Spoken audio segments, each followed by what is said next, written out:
我七個女特別中意食乾炒牛河嘅，但我從來唔出去買，因為自己整太簡單啦。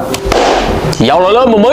嗱，今日呢個菜呢，有幾個關鍵步驟，你睇住咯喎。準備有2個河粉、綠豆芽、紅葱、洋葱、雪花牛肉，切好個牛肉，俾啲豉油同埋花生油攪勻佢。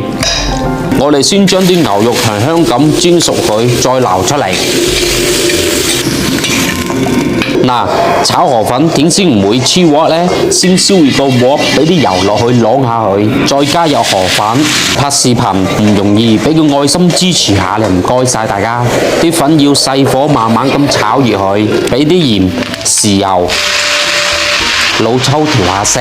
啲味仲未撈勻之前，要細火兜勻佢。如果大火容易黐鑊又會燶。再加入牛肉、豆芽、洋葱炒勻佢。再俾啲葱，大火兜勻佢。呢個方法整個河粉唔黐鑊唔成坨，又夠鑊氣，熱死飛啦嘛！